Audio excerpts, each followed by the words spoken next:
Bonjour à toutes et bonjour à tous. Je suis très content de vous retrouver aujourd'hui pour vous présenter et pour parler avec vous et jouer, bien entendu, à ce jeu Nephilim Fraternité qui est arrivé chez moi il n'y a pas très longtemps.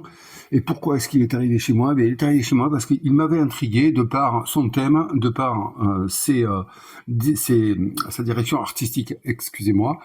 Et puis voilà, il m'était totalement inconnu, puis j'avais envie quand même de l'essayer. Je l'avais présenté dans les votes des abonnés, mais il n'a jamais été sélectionné. Et puis, profitant d'une promotion, je l'ai acquéri. C'est ça? Oui, c'est comme ça qu'on dit. Donc voilà, c'est un jeu pour 1 à 5 joueurs, excusez-moi, pour des durées de partie par 45 minutes, mais je pense que on peut aussi se la rallonger si on prend le temps, et pour des joueurs de 14 ans et plus. Donc ce jeu-là, c'est un jeu qui a été qui est issu d'un jeu de rôle qui s'appelle Nephilim Legend et qui est à l'origine designé par Fabrice Lamidé et Frédéric Weil, si j'ai tout compris, édité par Module. Ce jeu-là, Nephilim Fraternité, est donc l'incarnation du jeu de rôle en jeu de plateau. Il a été créé par Florent Cotella, Fabien Clavel et Marc Miller-Leplaine. Les illustrations, qui sont très soignées, de mon goût bien sûr, ont été signées par Franck Achard, Nicolas Camiade et AOR. AOR, je pense que c'est un regroupement, si j'ai tout bien compris. Voilà, l'édition et la production de ce jeu ont été assurées par Fabrice Lamidé sous le label Module. Il a été créé en 2025. Oui, c'est moi, j'arrive, je me glisse dans cette vidéo parce que je m'embête et parce que j'avais envie de vous parler. J'espère que vous allez bien. Et ouais, c'est mieux là, comme ça, là, face à face, c'est mieux, voilà. Bon les amis, écoutez, je m'embêtais. Et puis je me suis dit, on va essayer de faire un petit truc là, histoire de mettre un peu de fun. Alors figurez-vous que dans cette vidéo, j'ai glissé une erreur. Alors c'est complètement inopiné. J'ai glissé une erreur que je répète pour être certain que vous la trouviez. Non pas que, mais bon, on ne sait jamais. Donc j'ai glissé une erreur. Et le premier ou la première qui va la trouver, c'est-à-dire qui va me l'écrire en commentaire, eh bien, va gagner quelque chose. Voilà. Je dis quelque chose. On ne sait pas. Ça peut être n'importe quoi, mais en tout cas, c'est quelque chose. Quelque chose pour accompagner peut-être un départ en vacances ou quelque chose pour donner du baume au cœur à ceux qui vont reprendre le travail. Voilà, c'est un petit truc tout gentillet. Donc, vous l'écrivez en commentaire. Je dirai rien. Je dirai merci de ta réponse, bien sûr, ça, c'est normal. Mais pas forcément un gagnant. Il faudra m'envoyer un mail et là, je dirai qui a gagné. Alors, méfiez-vous, je répète. J'ai glissé une erreur que je répète, mais je ne vous dis pas de quelle origine elle est, cette erreur. Voilà, le premier ou la première qui me le notifie, eh bien, voilà, il n'y aura pas de tirage au sort, il gagnera un petit quelque chose. Alors attention, il se peut que j'ai fait d'autres erreurs, mais que ce ne soit pas celle-là, des erreurs que je ne sais pas avoir commises. Voilà, comprenez? Oui, je vous embrouille, tant mieux. En tout cas, ça me fait plaisir. Voilà, de vous parler en direct. Et voilà, c'est tout. Voilà, ça y est, je m'efface. Alors n'hésitez pas. Si vous avez même la moindre idée, il faut y aller. Vous le savez. Vous savez comment ça marche. Donc je vais m'effacer. Je vous laisse à votre visionnage. Je vous souhaite de prendre soin de vous, de rester à l'abri, parce qu'avec les chaleurs qu'il fait et tout ce qui nous tombe un peu sur la tête en ce moment, il faut garder la tête haute. Il faut garder le sourire. Il est beau, voilà. Il faut garder le sourire et puis la pêche, mais ça, c'est bon. Sinon, ça sert à rien. Allez, prenez soin de vous, prenez soin de ceux que vous aimez. Excusez-moi, j'en bafouille et je vous dis à très bientôt. Bon visionnage, bye bye. Alors, comme je vous l'ai dit, ce jeu est issu d'un jeu de rôle.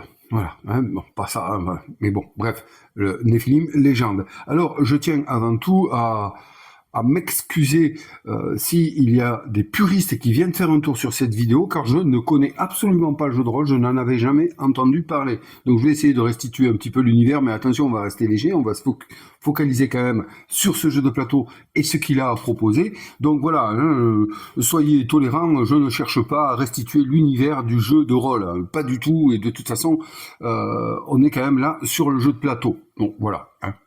Alors qu'est-ce que c'est que ce jeu? Ben, ce jeu, avant toute chose, si on le sort de son contexte, si on le sort de son univers, ben, c'est un jeu où on va essayer, en recrutant des cartes, hein, c'est comme ça qu'on peut dire, sur différents emplacements du plateau, on va essayer de se renforcer, on va essayer de relever des défis qui vont nous être donnés tout le long de la partie, qui est appelée dans ce jeu une incarnation. Donc on va s'incarner et on va essayer bien de récolter le plus de points de sapience pour pouvoir gagner la partie. C'est un jeu qui est totalement coopératif et qui fonctionne avec des périodes d'incarnation. Vous voyez cela comme des scénarios hein, qui vont arriver avec un matériel bien particulier, qui vont nous opposer des challenges tous plus divers et variés les uns que les autres. Voilà, avec des difficultés différentes également. Donc voilà, c'est un jeu coop. On va essayer en recrutant des cartes un peu partout, de se renforcer pour pouvoir passer les différents défis qui nous sont posés tout au long de la partie. Maintenant que ceci est dit, eh bien, écoutez, on va un peu se plonger dans l'univers, essayer de comprendre un peu ce que sont les Néphilim, quel est donc l'univers dans lequel nous allons jouer, et ceci va vous être narré par quelqu'un que vous connaissez tous à présent très bien, et je m'efface pour lui laisser la place.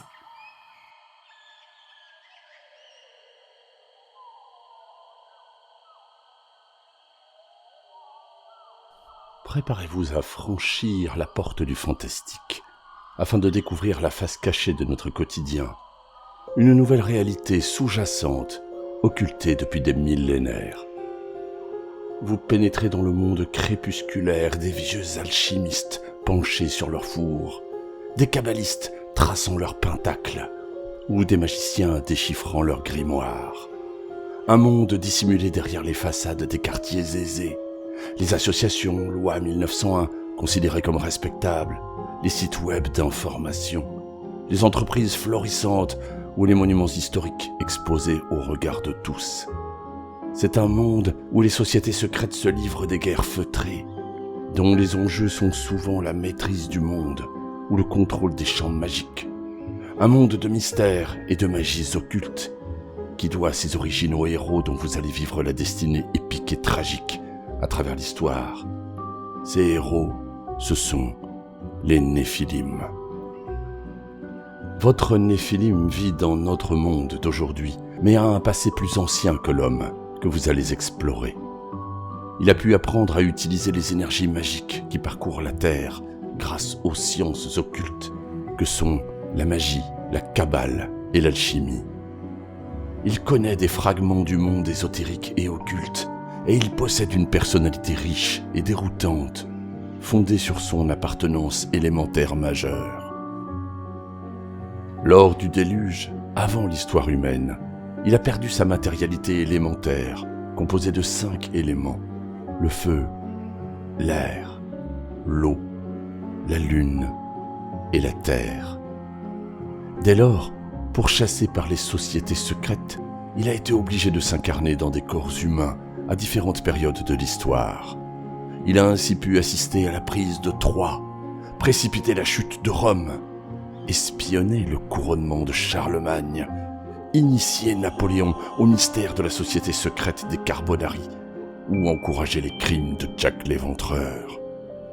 Ainsi, chaque Néphilim tente de récolter les fragments épars de la beauté du monde et de sa puissance intérieure, à travers le temps et l'espace. À chaque incarnation, le Néphilim retrouve la maîtrise des 5 énergies magiques qui le composent et qui déterminent sa personnalité. Les énergies du feu, de l'air, de l'eau, de la terre et de la lune. Un Néphilim est donc un esprit qui doit posséder un nouveau corps humain appelé simulacre. Le Néphilim lui impose sa personnalité, les savoirs et les vécus qu'il a acquis durant ses précédentes incarnations, et il apprend à utiliser ceux de son simulacre. Alors commence ce que le Néphilim a déjà vécu dans le passé, la poursuite de la longue quête qu'il mène à travers les siècles. L'Agartha, l'aboutissement spirituel et physique du Néphilim. Elle correspond à l'état perdu, à un état où le Néphilim n'a plus besoin d'un corps humain, où il peut manier directement les 5 énergies magiques. Une fois agarthien, un Néphilim possède une somme très importante de connaissances occultes. Il devient une figure du monde occulte, à l'instar du fameux lion vert ou de l'un des princes des arcanes majeurs. Ces 22 familles, dont chacune prône une voie singulière vers l'Agartha. Il est peut-être l'un des derniers détenteurs des secrets les plus importants de notre monde. Beaucoup de mots désignent son état. Il est devenu un grand initié, un maître, un illuminé. Il fait partie des supérieurs inconnus qui gouvernent secrètement la Terre. Mais avant cet état d'accomplissement, le Néphilim doit passer par de nombreux stades. Il doit amasser cette connaissance occulte. Il doit percer à jour ses grands secrets. Il doit s'habituer aux coutumes étranges de notre monde, puis retrouver des vieux grimoires entreposés dans des musées où sont consignés des sorts. Il doit démasquer les plans que bâtissent les sociétés secrètes pour anéantir les Néphilim ou pour prendre le contrôle du monde.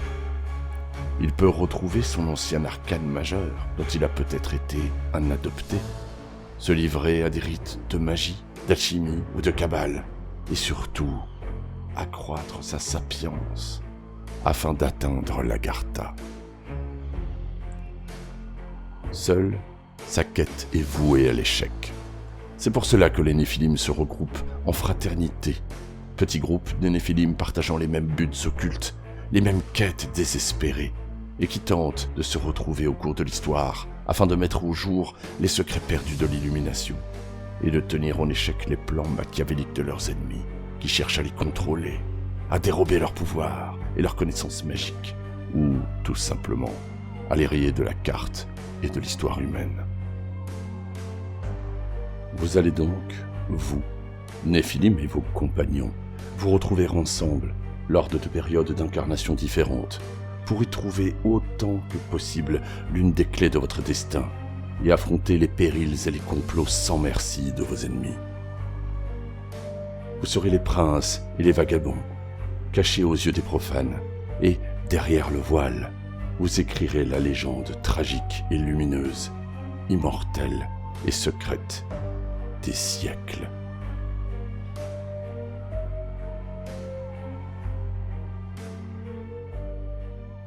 Voilà, maintenant on en sait un peu plus sur l'univers qui va encadrer Néphilim Fraternité. On va terminer l'introduction en lisant ce qu'il est marqué à la suite de ce texte d'introduction donc, qui vient de vous être narré.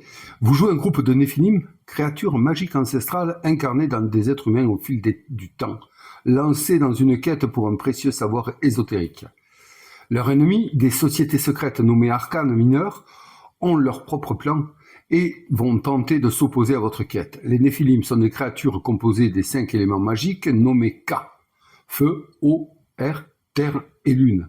Grâce à l'énergie magique de ces éléments qui les composent, les Néphilim vont pouvoir effectuer des actions qui mettront en difficulté leurs ennemis au cours des différentes périodes. Ils mèneront en parallèle leur quête de savoir ésotérique, la sapience.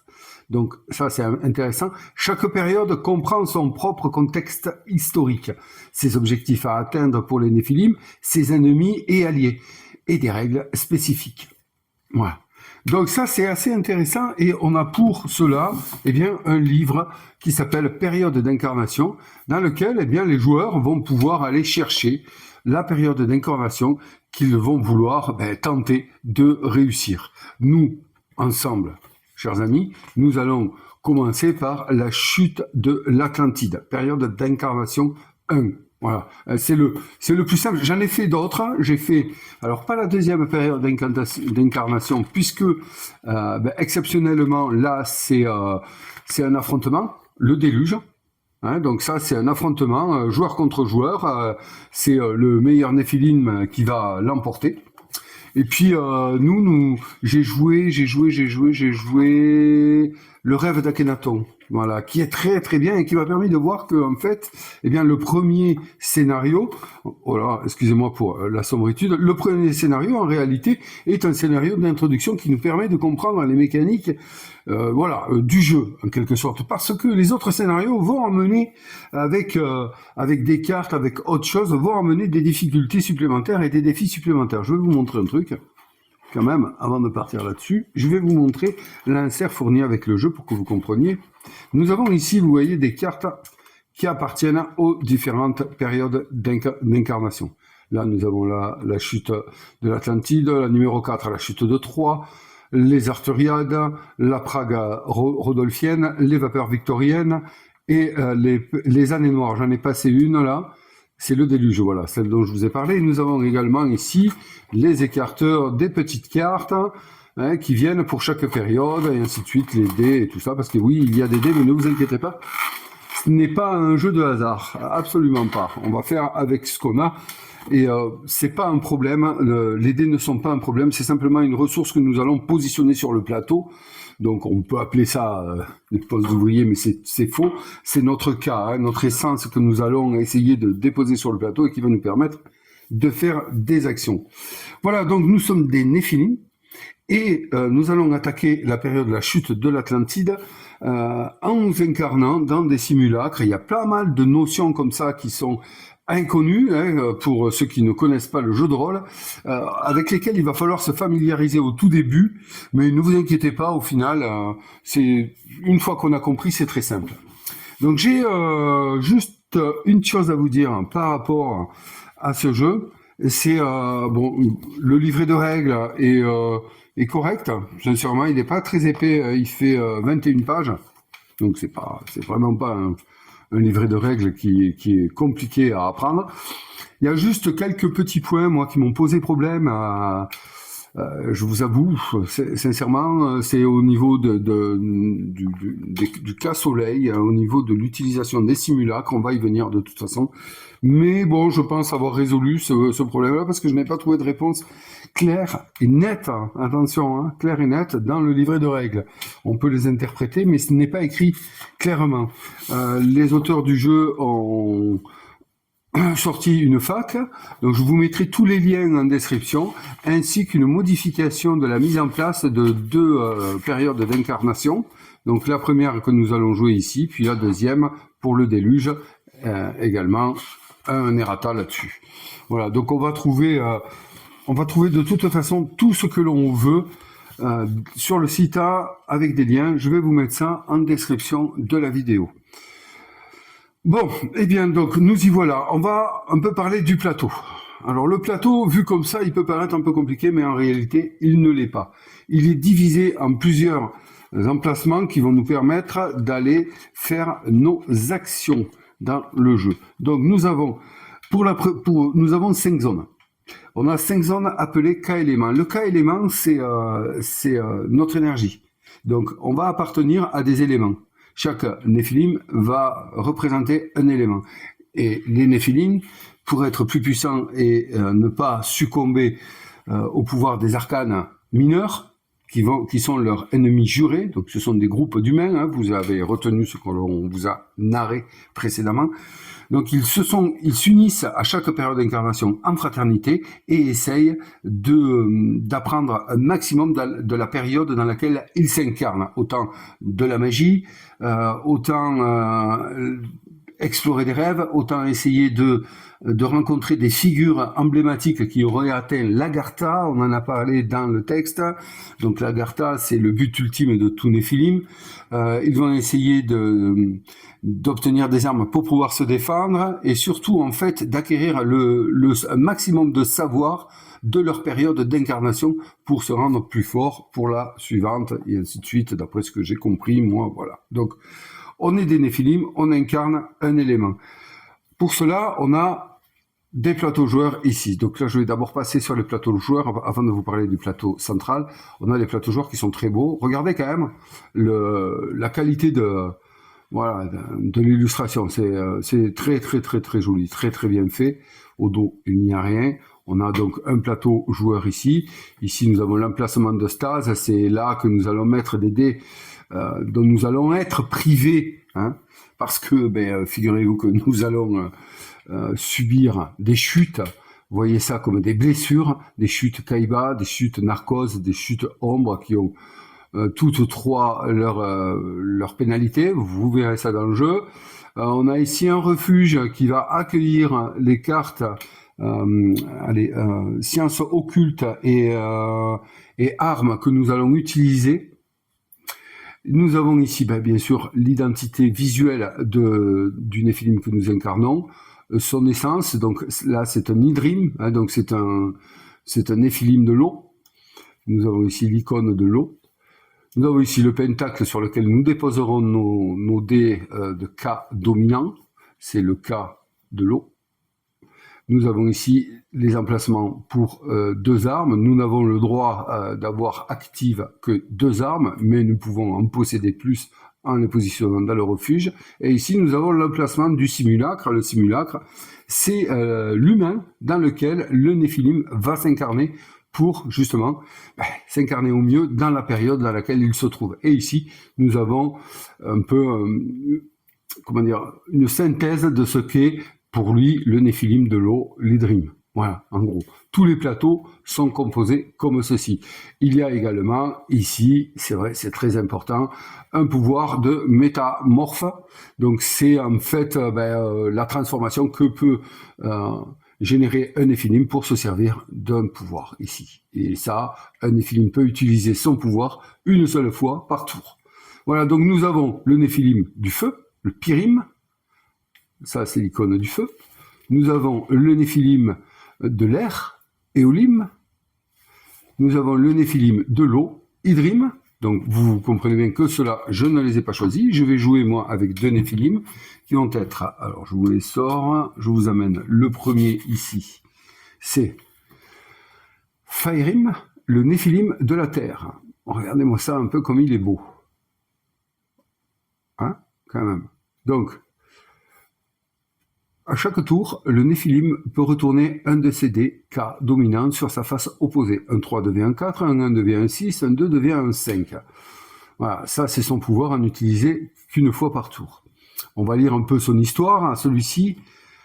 Les Fairim incarnent l'imaginaire, le mystère et le symbole. Leur essence est liée à la terre, à la beauté changeante des rêves éveillés. Ils perçoivent ce que d'autres ignorent et lisent le monde comme une scène masquée. Séducteur et insaisissable, il révèle les vérités par la métaphore et l'enchantement. Voilà. Voilà ce qu'est un Néphilim de la Terre. Donc je vais incarner un Fairim. Hop, on y va. Et ensuite, le deuxième que j'ai choisi d'incarner. Alors pourquoi j'ai choisi ça? Parce que j'ai bien aimé leur pouvoir, tout simplement. C'est le Néphilim de la Lune, l'Onirim. Donc son pouvoir de métamorphe. À chaque tour, le Néphilim peut relancer 2 fois un de ses dés K dominants ou une fois 2 de ses dés K dominants. Vous verrez, ne vous inquiétez pas. Vous allez comprendre de suite après. Les Onirim sont les maîtres des rêves, des illusions et des cauchemars. Leur essence s'ancre dans la nuit, les marges de la conscience et les déviances de l'âme. Ils errent entre le réel et l'imaginaire, guidés par des visions mouvantes. Arrivés par l'interdit, ils transforment le trouble en vérité voilée. Nul ne les suit, sans se perdre un peu. Et on verra. On verra si on se perd. Regardez un peu quand même, lui aussi comme il est superbe. Voilà, donc, ce sont les 2 Néphilim que j'ai décidé de jouer, l'Onirim et le Fairim. Donc, sur les jauges, Kaiba, Narcose et Ombre, qui sont les chutes, encore une fois, je vous le dis, voyez ça comme les blessures. Hop, voilà, on met des cubes noirs pour marquer les niveaux qui vont nous être faits, hein, les blessures qui vont nous être faites. Hein, vous verrez que ça peut aussi signifier la fin de partie. Donc ces jetons-là, je vous expliquerai plus tard. Voilà, donc là on a les 2 plateaux joueurs. Et ensuite ici, eh bien, on a les différents emplacements, les différentes zones des K-éléments. Donc ici, nous avons la zone du K-élément de la Lune. Ici, nous avons la zone du K-élément de la Terre. Ici, nous avons la zone du K-élément du feu. Ici, celui de l'air. Et ici, celui de l'eau. Chaque K-élément correspond à des cartes. D'accord? Ici, nous avons les Akashas. Alors, les Akashas, dans excusez-moi, le K-élément de la Lune, les Akashas, ce sont des rêves que font les êtres humains. Voilà. Et nous, en tant que Néphilim, nous avons la possibilité d'entrer dans ces rêves et de les interpréter. En gros, hein. Et donc, nous allons venir ici par un système qui est très particulier, essayer de venir lire les rêves, les comprendre, les assimiler et nous en servir ensuite pour pouvoir avancer dans la partie. Ici, nous avons donc sur le cas le cas élément de la Terre, nous n'avons pas de carte, mais seulement ici, nous avons la possibilité de venir sublimer notre cas. C'est-à-dire que on va pouvoir récupérer des cas éléments et les mettre sur notre plateau en stase. Ça, vous verrez, la stase, je vous l'ai dit, c'est un emplacement qui est ici et qui ne sert pas pendant l'éphéméride que nous jouons. Voilà, j'emploie des mots que vous ne comprenez pas, mais voyez, un éphéméride, c'est une manche. Voilà. Donc pendant l'éphéméride où nous récupérons des dés via l'action de la Terre, ici, nous les posons en stase, ils ne sont pas disponibles, nous les récupérerons lors du prochain éphéméride. Voilà. Ne vous perturbez pas, si vous ne comprenez pas ce que je dis, essayez juste de suivre, vous verrez, je vais développer. Là, je vous montre juste les emplacements. Ici, nous avons l'emplacement du cas du feu, où nous viendrons disposer ici des cartes armes. C'est ici que nous nous rendrons pour essayer de récupérer des armes légendaires ou pas, mais qui vont nous servir le plus souvent à modifier les jauges de menaces qui sont toutes à côté de chaque emplacement ici des cas éléments. D'accord, ouais, c'est ça, des cas éléments, excusez-moi, hein, je bafouille, je maîtrise pas encore les termes, et pourtant j'y joue quand même depuis un petit moment. Ces jauges de menaces, ici, elles vont symboliser l'action des arcanes mineurs. Hein, voilà, les arcanes mineurs, qui je vous l'ai dit, vont à chaque fois qu'un Néphilim va s'activer, va faire quelque chose, on va essayer de voir si les arcanes mineurs ont détecté cette activité, hein, onirique, et vont essayer de les attaquer. Voilà, donc ça va se déplacer. Je vais vous dire après ce qui peut se passer avec ces jauges-là. Donc on va pouvoir ici récupérer des armes pour manipuler ces jauges, mais également des armes pour se défendre contre les attaques des arcanes mineurs. Nous avons ensuite ici de ce côté, eh bien, le cas dominant de l'air, n'est-ce pas, qui lui va recevoir également des cartes sciences occultes, qui en fait sont des sorts, c'est des savoirs que nous allons essayer de réapprendre, de nous approprier pour pouvoir évoluer encore plus facilement et relever les défis de la période d'incarnation que nous aurons choisi. Elles sont très très utiles, et vous voyez avec la même jauge de menace ici.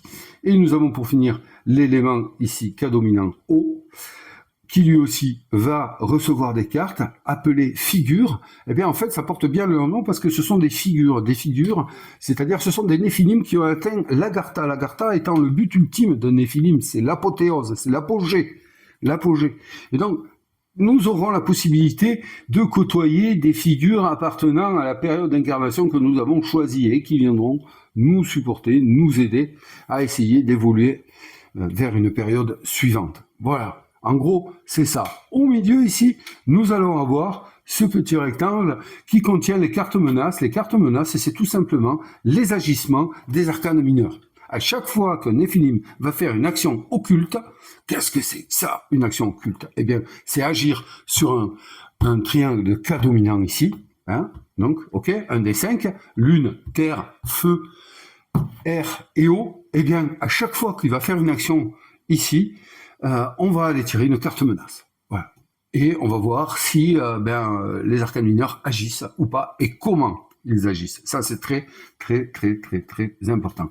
Il y a également une autre action que peuvent faire les Néphilim, c'est l'action profane, qui, elle, va nous permettre de faire bouger cette jauge de menace ici, en fonction de nos choix. Vous verrez ça. Voilà, donc ça, c'est le plus important au niveau des actions. Nous avons ici, vous le voyez, tout autour ici des emplacements.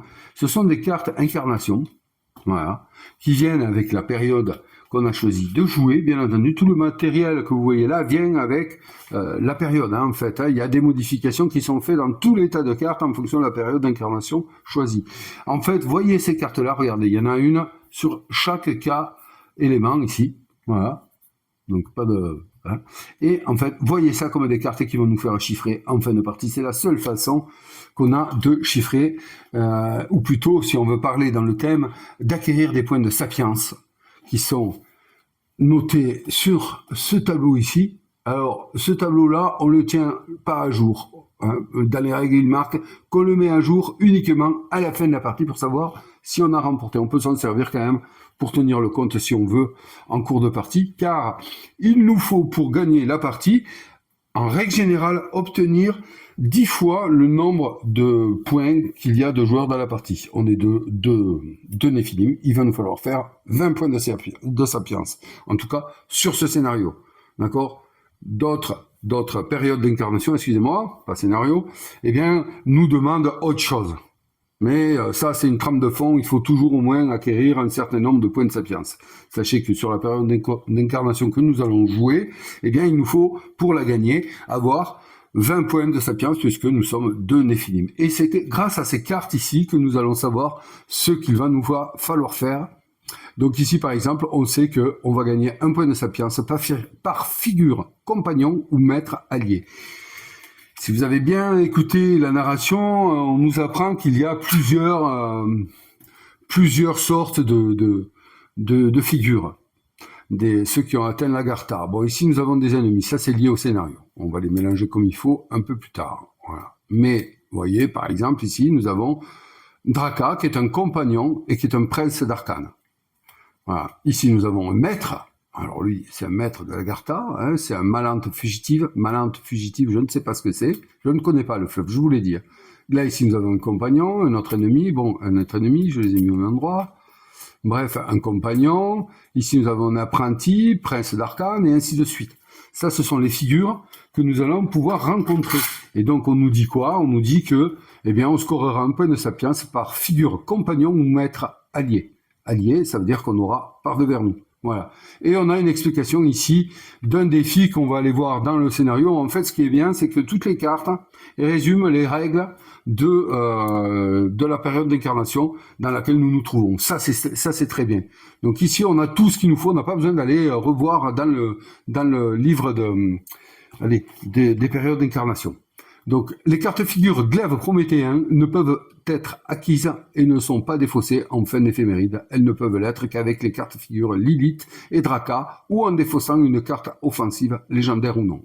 Donc bon, là, ça vous parle pas. Je vais pas toutes les faire maintenant, ça vous parlera pas. Mais voilà, on a sur ces cartes d'incarnation la façon dont on va chiffrer pour tel ou tel K-éléments, hein, d'accord, la terre, la lune, le feu, l'air et l'eau. Mais on a aussi, si le scénario nous l'impose, on a aussi ici des explications pour pouvoir se débrouiller, se dépatouiller face aux difficultés qui nous sont imposées. Donc ici, on a la même carte pour chiffrer, la même carte. Voilà, très bien. On a un dernier emplacement à aller voir ici sur le plateau, c'est l'emplacement ici du K-Soleil. Là, ceci-là. L'emplacement du K-Soleil, c'est là que les Néphilim vont venir pour pouvoir s'incarner dans un simulacre. Un simulacre, comme je vous l'ai dit, c'est un être humain que les Néphilim vont posséder, donc ils vont se servir de son savoir, qui va être symbolisé par des K-Soleil, vous verrez ça, et puis ils vont s'en servir pour pouvoir jouer. Donc, vous voyez qu'il y en a un paquet. Ils ont tous une capacité différente au niveau des K-Soleil qui vont mettre à notre disposition. Et il faut savoir qu'un Néphilim, lorsqu'il n'a plus de simulacre sur son plateau, il ne peut pas faire autre chose que d'aller faire l'action de s'incarner dans un simulacre, ici sur l'emplacement du K-élément Soleil. Voilà, d'accord ? Voilà, c'est une chose à savoir. Donc ces cartes-là sont très importantes, il y a une mécanique, mais on va le voir en jouant. Voilà, on a fait le tour. On a fait le tour de tous les emplacements, les amis. C'est pas si compliqué que ça, j'espère que vous avez compris. À présent, ce qu'on va faire, c'est qu'on va aller se retourner sur le scénario pour voir un peu ce qu'il nous faut faire pour gagner cette période d'incarnation. Alors donc, pour bien se projeter, nous allons lire un peu l'histoire de la période d'incarnation, la chute de l'Atlantide, qui est dans le livre ici d'incarnation. Allez, c'est parti. Les Néphilim se souviennent encore aujourd'hui de la beauté perdue de ce premier paradis que fut l'Atlantide, avant que l'Orichalque ne s'abattît sur ces terres bénies, avant que les premiers hommes conduits par le Néphilim renégat Prométhée forgèrent les premières armes et massacrèrent ses frères au prix de leur liberté, avant que les Néphilim perdent à jamais le sentier d'or, la voie ésotérique et mystique qui les conduisait vers l'union parfaite et harmonieuse avec le corps, l'âme et l'esprit du monde. Ce fut le temps des premiers jours, comme Néphilim. lorsqu'advint la chute de l'Atlantide, lorsqu'il leur fallut exister à travers la prison du corps mortel de chair et de sang des humains, lorsqu'ils découvrirent leur nature de déchus. Pourtant, leur pouvoir était encore puissant, car même si la terre sacrée de l'Atlantide avait été détruite, les Néphilim pouvaient encore en sentir la magie, à la fois grandiose et humble, celle qu'ils avaient évoquée pendant des cycles et des cycles, à la recherche de l'harmonie totale. Les Caïm. La chute de l'Atlantide ne fut pas seulement la fin de la civilisation magique, mais l'extermination d'une espèce à part entière, celle des Caïm. Ces êtres magiques uniquement composés de Ka, car oui, les Néphilim en sont désormais les lointains héritiers, et ils savent que même l'Agartha atteinte, ils ne pourront plus se comparer à ce qu'ils étaient alors. Vous comprenez, j'espère, hein? Oui? Eh bien, ça va, alors, si vous comprenez. Les glaives prométhéens, ces ennemis que nous avons vus tout à l'heure, durant ces temps catastrophiques, sous la direction du Néphilim parjure, Prométhée, les humains forgèrent 13 lames magiques, les 13 glaives prométhéens. C'est un ensemble de 13 lames d'Orichalque et transmises au premier Myste, la première société secrète humaine opposée aux Néphilim. Ces armes avaient une puissance au-delà de toute imagination, et même si leur potentiel diminua au fil du temps, elles sont encore aujourd'hui extrêmement chargées en Orichalque. On en connaît certaines d'entre elles comme Excalibur, Durandal, ou la lance de Longinus. Ah, Durandal. Je m'en rappelle bien de Durandal. En Atlantide, vous étiez Caïm, des êtres immortels qui cultivaient l'harmonie avec les champs magiques. Hélas, ce temps paradisiaque prit fin avec la chute de la météorite Orichalca, la tueuse de Ka. Vous êtes devenus Néphilim, déchus. Vous êtes obligés de vous incarner dans des êtres humains, résister aux initiés humains qui vous pourchassent et tenter de retrouver des fragments de votre puissance passée. Voilà la quête d'un Néphilim, au final. Donc on a ici l'objectif, obtenir un nombre de points de sapience au moins égal à 10 fois le nombre de Néphilim, donc on est 2, donc il nous en faut atteindre 20, et là nous avons les règles spécifiques à la chute de l'Atlantide. Donc une règle importante, c'est qu'à la première éphéméride, les Néphilim sont des Caïm en Atlantide, d'accord? Donc, nous ne sommes pas encore des Néphilim. Donc, nous n'allons pas avoir besoin de s'incarner dans un simulacre pour pouvoir commencer à faire des actions. Souvenez-vous, la règle, c'est que un Néphilim sans simulacre ne peut pas faire d'action, et donc il est obligé d'aller s'incarner dans un simulacre. C'est tout à fait normal. Les simulacres, ce sont les êtres humains qui vivent dans la période d'incarnation dans laquelle les Néphilim vont essayer d'arriver. Et donc, s'ils ne s'incarnent pas dans des simulacres, vu qu'ils ne sont plus des Caïm, les Néphilim sont obligés de s'incarner. Et donc, voilà. Vous avez compris le principe. À la première éphéméride, les Néphilim sont des Caïm en Atlantide. Les actions Lune et Soleil ne sont pas accessibles et les Caïm peuvent agir sans simulacre, sans subir de narcose également. Donc, c'est... Voilà. Là, on est dans un petit problème que je trouve dans ce livre de règles, mais un peu de temps en temps partout, c'est que ça sent que ça a été fait par des initiés, et non pas par des profanes comme moi, ou comme beaucoup de joueurs. Ça, en fait, c'est sous-entendu, on ne subira pas d'effet de narcose. Voilà. Parce que peut-être que là, ça vous parle pas, mon interrogation, mais quand vous lisez les règles, vous apercevrez que on ne sait pas trop ce qu'on fait avec le simulacre finalement. Est-ce que quand il a plus de dés qu'à soleil sur lui, est-ce qu'on le défausse ou pas? On s'aperçoit que non, oui. À quoi servent? Pourquoi est-ce qu'ils nous sortent narcose ici avec les simulacres? Pourquoi ils le lient là? Ça, on ne sait pas. Voilà. Bon, c'est un questionnement de quelqu'un qui a joué des parties, qui s'est posé des questions en fait. Et vous, peut-être ça ne vous parle pas, donc je m'excuse de cet aparté. À partir de la deuxième éphéméride, ce sont des Néphilim. Et ils doivent donc s'incarner dans un simulacre. Toutes les actions sont alors accessibles. Le jeu se poursuit normalement. Donc, ça veut dire quoi? Ça veut dire que lors de la première éphéméride, voyez une éphéméride comme une manche, je vous l'ai dit. Donc, première éphéméride ici, l'action de la Lune et l'action du Cas-Soleil s'incarner dans un simulacre ne sont pas accessibles. Celle-ci, parce que, tout simplement, on ne peut pas, comment dirais-je, on ne peut pas s'incarner dans un simulacre, on n'en a pas besoin. Et puis celle-ci, celle de la Lune, puisque c'est explorer les rêves des humains, et seuls les Néphilim peuvent le faire, donc les Caïm ne le font pas. Voilà. Après, terre, feu, air et eau nous sont accessibles. Donc l'eau, ici on va nous parler des glaives prométhéens, un peu la carte dont je vous ai parlé ici. Donc les cartes figures glaives prométhéens sont particulières. Elles ne peuvent pas être acquises via l'action s'allier à des figures. C'est l'action que nous allons faire si nous allons ici, avec le cas élément de l'eau, nous allons chercher à rencontrer des figures et donc s'allier avec elles.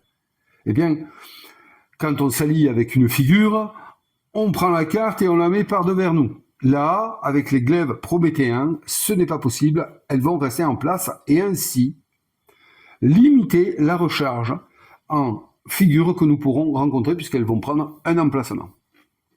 Voilà. Donc elles ne sont pas défaussées en fin d'éphéméride. On recharge en fin d'éphéméride, c'est sous-entendu ici, je ne vous l'ai pas dit, mais on apprend ensemble, vous apprenez avec moi. Elles bloquent donc des emplacements sur le plateau de jeu pour de nouvelles cartes figures. Elles peuvent être défaussées au travers des effets des cartes figures Lilith et Draka. Ce sont des Néphilim, figures donc, qui ont la capacité de défausser et de combattre ces glaives prométhéens. Ok. Ou alors, on peut défausser une carte arme offensive légendaire ou non, à n'importe quel moment, y compris en dehors de son tour. Voilà, une carte arme offensive que nous aurions récupérée ici sur le cas élément du feu. Voilà, elles seront positionnées là. Voilà, ensuite on nous dit ce qu'il faut ignorer. Bon, ça ne va pas vous parler, donc c'est pas la peine. Le soleil, un Néphilim ne peut s'incarner dans le simulacre animal qu'au travers de l'effet de la carte figure Bast. Alors ça, c'est, voilà, simulacre animal, c'est un simulacre qui est spécial. Et donc, on ne peut pas s'y incarner en allant faire l'action ici du cas soleil. On est obligé de se servir d'une carte figure qui est là, qui va nous le permettre. Voilà. Pourquoi? Parce que c'est vrai qu'elle amène un certain avantage. Voilà. Ici, nous avons un exemple de jeu et on connaît un peu les restrictions de ce scénario, qui sont assez simples une fois qu'on y a joué. Donc le temps des Keim. Pour cette période d'incarnation, la première manche éphéméride est unique. On l'a déjà lu, hein, on le sait. Au début, les joueurs sont des Keim, des êtres de pure magie. Et vous n'avez pas besoin de simulacre. Vous n'avez pas besoin de simulacre. Alors vous n'avez pas, ça veut dire qu'on ne commence pas avec un simulacre et ensuite qu'on n'en a pas besoin pour agir. Voilà. Durant cette première éphéméride, uniquement les actions occultes de lune, uniquement les actions occultes de lune, Akasha et de soleil s'incarner sont indisponibles, je vous l'ai dit. La chute. À la fin de la première éphéméride, la carte Histoire invisible, la chute d'Orichalka, donc on a vu, hein, c'est la météorite qui va s'abattre, s'active. Vous devenez des Néphilim déchus. Le jeu se poursuit alors avec les règles normales. Vous devrez vous incarner dans un simulacre pour agir et toutes les actions deviendront accessibles. Alors qu'est-ce que c'est que ces cartes Histoire invisible? Elles sont là. C'est des cartes qui viennent avec la période d'incarnation et qui sont propres. C'est elles qui vont nous donner des défis supplémentaires. En plus de certains défis et de contraintes que le scénario nous impose, nous avons ces cartes Histoire invisible que nous allons tirer en début de chaque éphéméride et que nous allons lire, et puis nous serons tenus ou pas d'essayer de remplir la difficulté, le défi qu'elle nous impose. Ça peut nous amener des plus et des moins en fonction de ce que nous allons faire. Donc là, on va pas la lire, on va la lire tout à l'heure en début de partie. Donc voilà, ensuite au dos, nous avons, et ça c'est super bien fait, je trouve. Franchement, là par contre, chapeau, c'est la mise en place de chaque période d'incarnation est très très bien détaillée. On ne peut pas faire d'erreur. Et une fois qu'on a compris une subtilité avec les numéros qui sont sur les cartes, eh bien on fait ça, mais alors super rapidement. Donc voilà, on a tout ça pour pouvoir débuter la partie. Donc c'est la mise en place et ça c'est très bien fait. Donc voilà les amis, on y est, hein, on a situé notre période d'incarnation, d'accord? On est sur la chute de l'Atlantide, on sait que Orichalka va s'abattre sur l'Atlantide et va la détruire, et nous, de Keim, nous allons passer à Néphilim. Si vous voulez en savoir plus sur cette histoire et l'approfondir un peu plus, eh bien, je vous conseille de lire un peu tout le fluff qui a été développé, toute l'histoire, excusez-moi, qui a été développée pour le jeu de rôle Néphilim Légende. On a raté un petit truc, c'est les cartes éphémérides ici. Alors ces cartes éphémérides, ça va rythmer la période d'incarnation, excusez-moi, ainsi que les cartes histoire invisible. Là, il y en a 5, donc on sait qu'on va jouer 5 éphémérides, parce que à chaque début d'éphéméride, on va en retourner une, et ça va nous dire quelque chose, d'accord? Donc voilà, on en a 5, on les mélange bien, ainsi que tous les paquets, mais ça, les paquets, on va les mélanger à chaque fois que je vais aller y piocher dedans, comme ça, on sera tranquille. Il y a une particularité sur une action d'un cas élément, sur lequel je ne vais pas beaucoup jouer, je vais y jouer une fois ou deux pour vous montrer, c'est le cas élément de la Lune. Car à 2 Néphilim, c'est très très très compliqué de pouvoir faire ce qu'il nous demande. On y viendra tout à l'heure. Donc, maintenant, on va parler de quoi? Eh bien, on va parler de nos 2 Néphilim ici. Donc, je choisis le premier Néphilim. Je vais lui mettre ceci, parce que normalement, c'est ce jeton-là.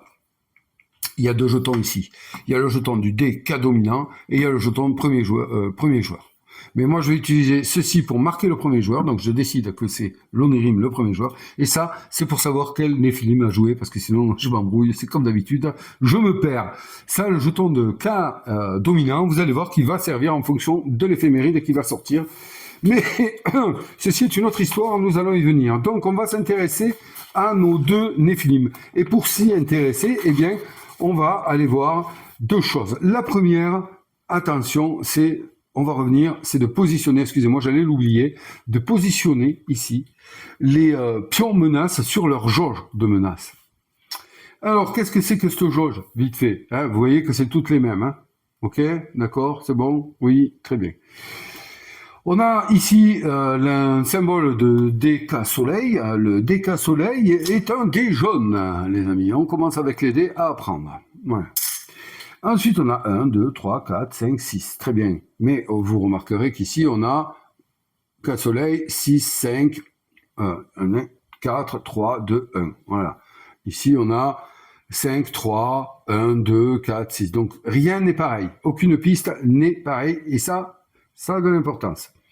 Donc, on voit ici des cases grisées comme ça, c'est des cases sans risque. Quand la menace va passer sur une case comme ça, il se passe rien, on est safe.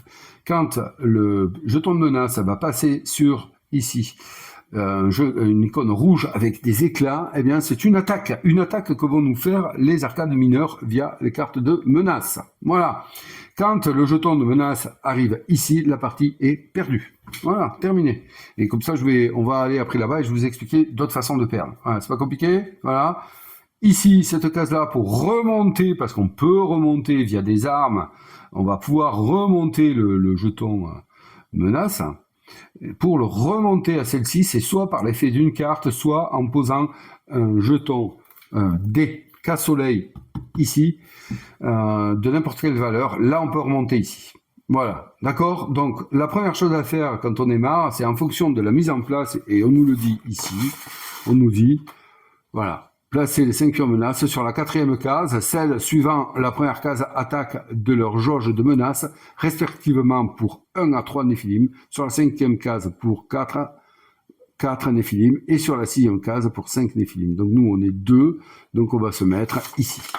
On se met ici. Voilà. Et donc là, forcément, attention, on n'est pas très loin, mais ça va, c'est jouable. Donc j'ai positionné déjà tous les pions menaces à cet emplacement.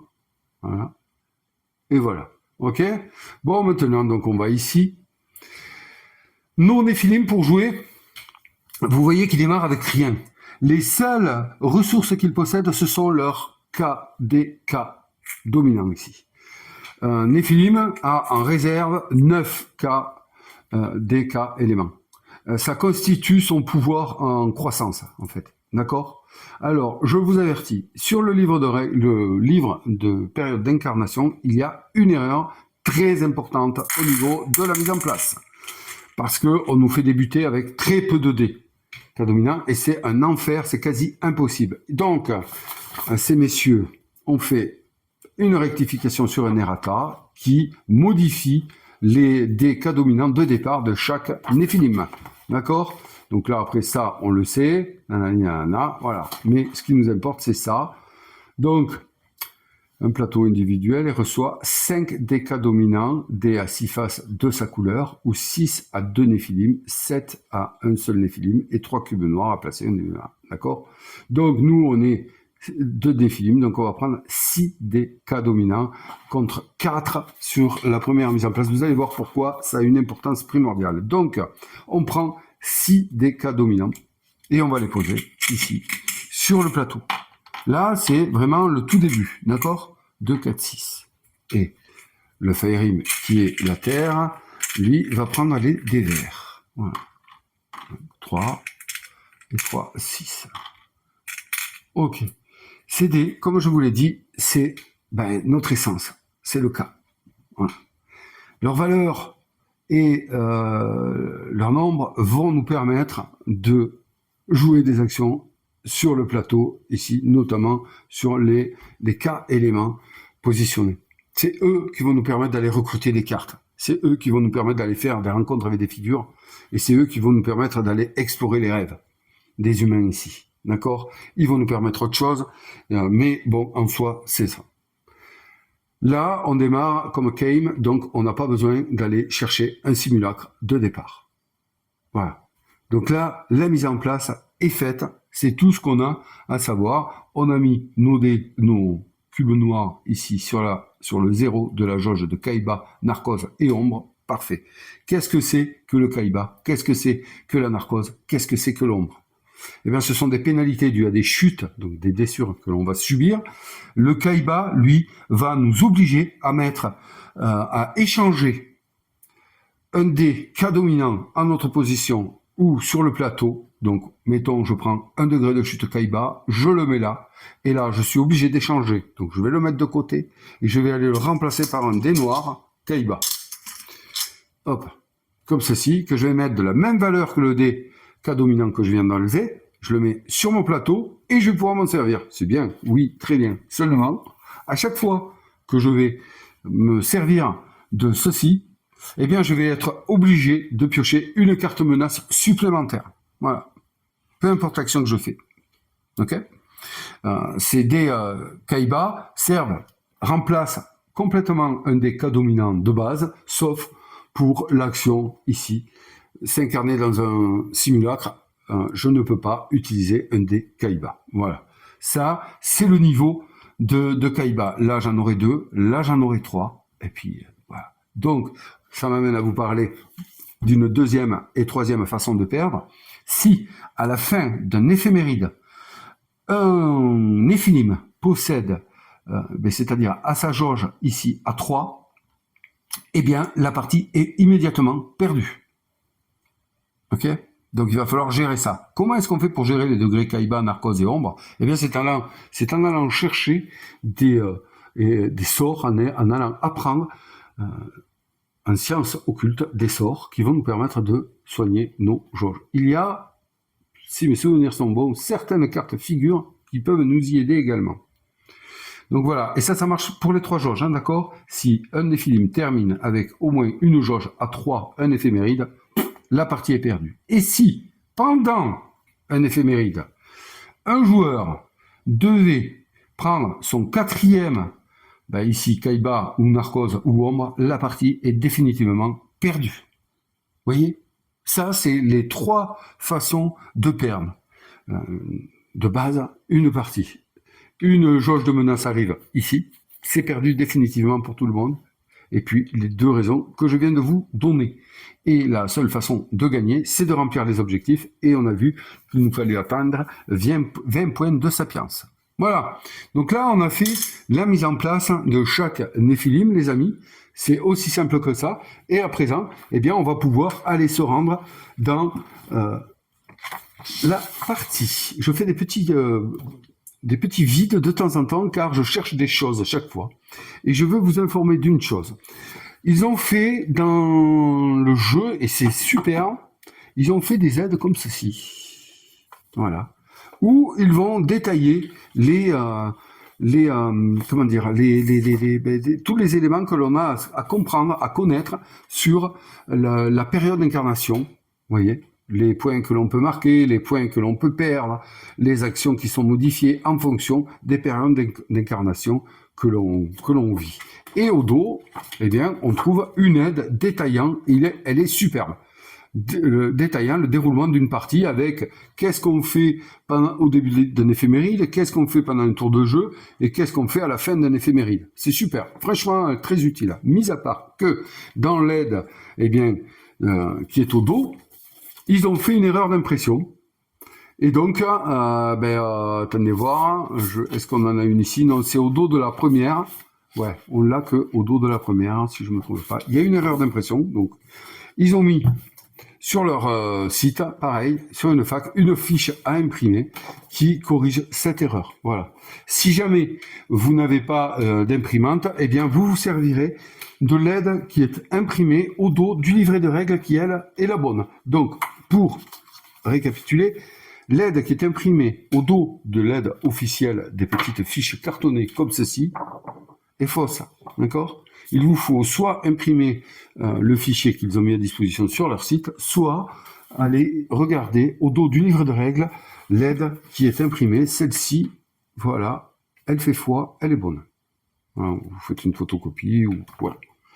Ou alors vous allez chercher le fichier, je vous mets encore une fois tous les liens en description de la vidéo. Donc moi je me la suis imprimé pour pas abîmer le livre de règles. Et donc je fais avec ça, les amis, pour pouvoir suivre le déroulé d'une manche du jeu Néphilim Fraternité, une manche qui s'appelle Éphéméride. Alors, puisqu'on doit se lancer dans la partie, eh bien là, les amis, on va quand même aller regarder ceci. Donc, pour chiffrer, dans le cas élément de la Lune, l'Atlantide céleste, en fin de partie, on va gagner quoi? On va gagner un point de sapiens par carte reflet de l'Atlantide, alors, et un point supplémentaire par Néphilim si la fraternité a réuni les 6 cartes reflets de l'Atlantide. Ne l'oubliez pas, nous sommes une fraternité de Néphilim et c'est un jeu coop. Donc là, c'est quoi les cartes reflets de l'Atlantide? Eh bien, elles sont là. Elles sont dans ces cartes ici, rive, écume, archipel, qui sont des akashas, des rêves, donc. Et elles sont dedans, il y en a 6. Alors, je sais que là, il y en a une, ici, il y en a 2, ici, il y en a 3. Et le principe pour explorer ces cartes-là, eh bien, il est tellement difficile à 2, Néphilim, que je ne peux pas y arriver. C'est pas possible. Voilà. Donc, j'irai vous piocher, vous comprenez pourquoi tout à l'heure, quand je vais faire cette action, je le fais pour vous, hein, parce que j'y vais pas, d'habitude. Mais bon. Ensuite, pour la Terre, nous avons l'harmonie ésotérique. En fin de partie, on va gagner quoi? À un Néphilim, on s'en fout, donc c'est à 2 Néphilim. On va gagner, pour chaque Néphilim, un point de sapiens par DK dominant au-delà du 4e. Ok? Donc, DK dominant, je vous l'ai dit, ce sont ces D ici. Et en fonction, là, par exemple, si on était en fin de partie, au-delà du 4e, 4 ici, donc 2 points de sapiens, 2 points de sapiens, ça ferait 4 points de sapiens, si nous en faut 20. Donc autant vous dire qu'il va falloir ici aller faire l'action ici de sublimer son cas sur le cas élément de la Terre pour pouvoir récupérer des dés cas éléments. En plus du fait qu'ils vont nous servir et qu'il nous en faut, ça nous fait scorer. Ok? Bon, maintenant, le cas élément du feu, les ailes de qui? De foudre. Les ailes de foudre. En fin de partie, on va gagner un point de sapiens par arme légendaire en possession des Néphilim. Et oui, donc les armes légendaires, elles sont là-dedans, dans cette pioche. Il va falloir aller les trouver. Vous voyez? Ensuite, pour l'air, l'initiation hermétique. En fin de partie, on va gagner un point de sapiens par sort du 2e ou 3e cercle appris. Alors, autant vous dire qu'il faut y aller là aussi, hein, parce qu'il y en a, hein. Voilà. Donc on va aller souvent vers l'élément de l'air. Dans cette période d'incarnation, n'oubliez pas, hein, c'est une seule période d'incarnation que nous jouons là. L'Alliance éternelle. Les cartes figures glaives prométhéens ne peuvent être acquises et ne sont pas défaussées en fin d'éphéméride. Elles ne peuvent l'être qu'avec les cartes figures Lilith et Draka, ou en défaussant une carte arme offensive légendaire ou non. En fin de partie, on va gagner un point de sapiens par figure compagnon ou maître allié. Voilà. Donc, il faut savoir un truc, c'est que ces glaives prométhéens, ça ne s'arrête pas là. Donc, vous avez compris qu'on va avoir du mal à les défausser d'ici. Hein, et on va pouvoir les défausser. Alors, on va les regarder quand même, le tas de figures, pour que, on joue là, hein. Donc, pour que vous compreniez bien, ça c'est un glaive prométhéen. Il y en a 3, 2 par Néphilim plus 1. Il y en a 3 dans le paquet, donc ne peut être défaussé qu'avec Lilith, Draka ou en défaussant une arme offensive. Reste en place à la fin de l'éphéméride. Il faut savoir un truc, c'est que lorsqu'on défausse une carte quelconque, on la remet dans sa défausse et qu'elle a des chances de revenir si on épuise trop vite le tas. Et croyez-moi, on y vient. Hein. Voilà. Donc, et on a, ici, on a, tiens, Bast, c'est le compagnon prince d'Arcane qui nous permet de nous incarner dans, ici, le simulacre animal. On ira le voir. Tiens, on a Lilith ici. Défausser un glaive prométhéen. Vous voyez, c'est ce qu'elle nous permet de faire. C'est bien marqué ici. Les cartes, on les verra ensemble. Donc ça, il faut bien le mélanger. J'en ai vu un autre glaive. Donc ça, il faudra bien les mélanger quand je vais aller y tirer dedans parce que, voilà. Et on va pas le faire maintenant. Qu'est-ce que je voulais vous montrer? Oui, je voulais vous montrer autre chose. On a ici l'incarnation du soleil, qui est propre à cette période d'incarnation. Qu'est-ce qu'elle nous dit? Les glaives prométhéens. Un Néphilim ne peut s'incarner dans un simulacre animal qu'au travers de l'effet de la carte figure Bast. Vous voyez que tout est bien répété, on ne peut pas oublier. C'est ça qui est bien. Hein. Ça, j'aime bien, par contre. Hein. Vraiment. Ensuite, en fin de partie, perdez. Il faudra, voilà. Un point de sapience par jauge ayant atteint ou dépassé la deuxième case attaque. C'est-à-dire quoi? Ben voilà. Ici. Si j'ai une jauge ici, ou ici, en fin de partie, je vais perdre un point de sapience. D'accord? C'est très important de maintenir nos jauges. On peut descendre jusque-là en cours de partie, il n'y a pas de problème. Mais quand on sait qu'on joue la 5e éphéméride, il va falloir chercher à les remonter. Là. Voilà. Ensuite, on va perdre un point de sapience. Oh, c'est infernal. Un point de sapience par glaive prométhéen face visible sur le plateau.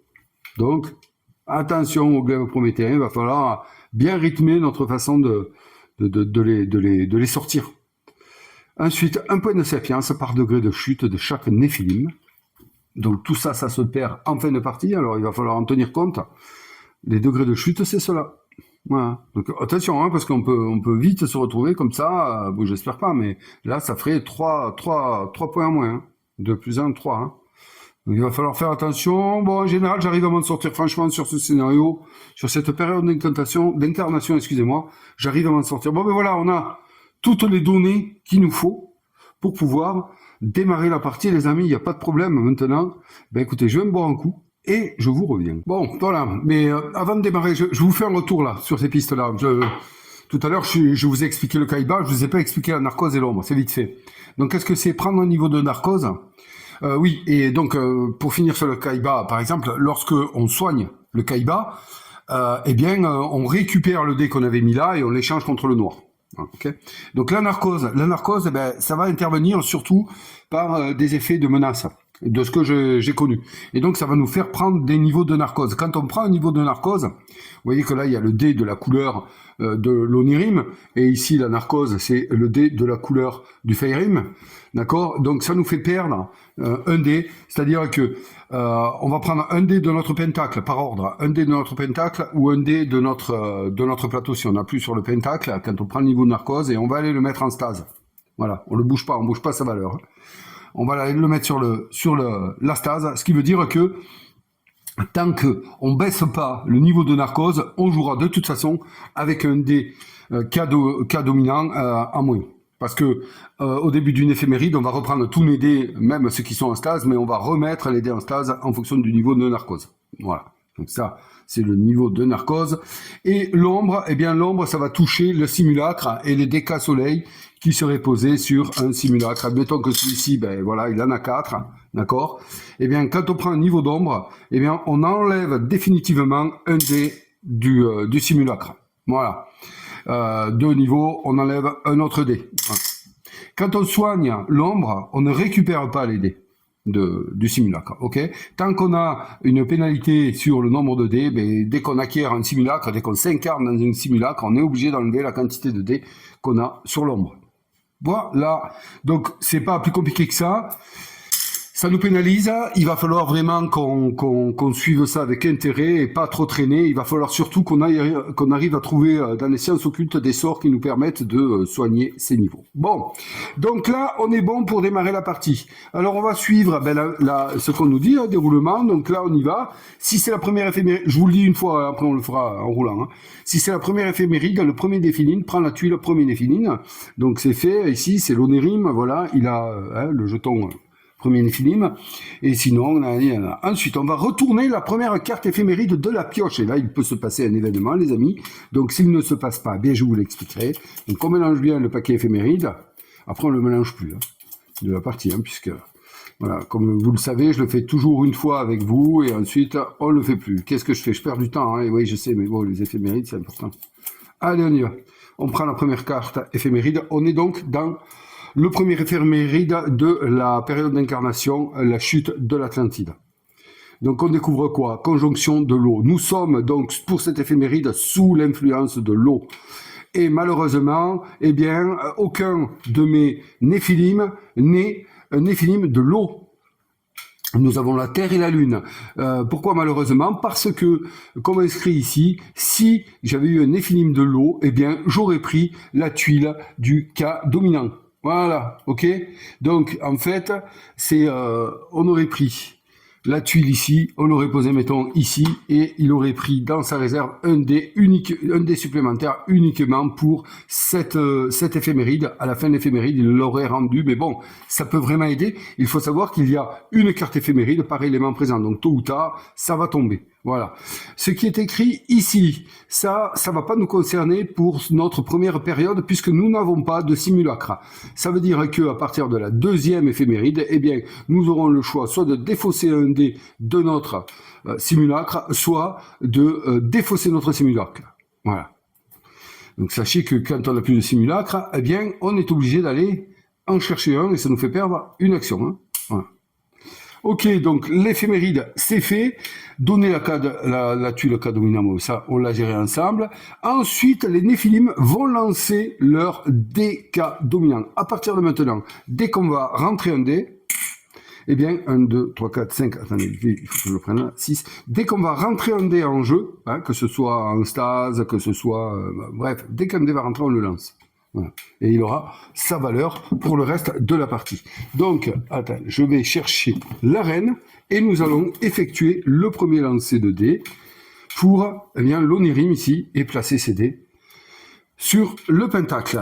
Et donc la valeur ne bougera plus, mis à part que vous avez vu qu'on a des moyens de bouger ces valeurs. Et on va se débrouiller avec ça. Et vous allez voir que c'est pas la mort. J'ai jamais été freiné par ceci. Donc voilà, les valeurs des cas dominants de l'Onirim. Des cas, excusez-moi, là c'est les cas, ouais, c'est ça, cas dominants. Je m'embrouille dans les termes, mais ouais, c'est comme ça. Et ici, pour le Fairim, hop, ici, voilà. Donc pour le moment, on ne s'attarde pas trop sur les valeurs, on va y réfléchir tout à l'heure. Ok, donc... on n'a pas de Kaiba à tenir en compte, on n'a rien, donc c'est maintenant qu'on en tient compte de tout ça, de ces chutes-là. Donc là, pour le moment, c'est réglé. Donc, comme c'est la première éphéméride, eh bien, on n'a pas à faire le choix de défausser, puisqu'elle est spéciale, cette éphéméride, on n'a pas le choix de défausser ou d'enlever un dé, comme je viens de vous le dire.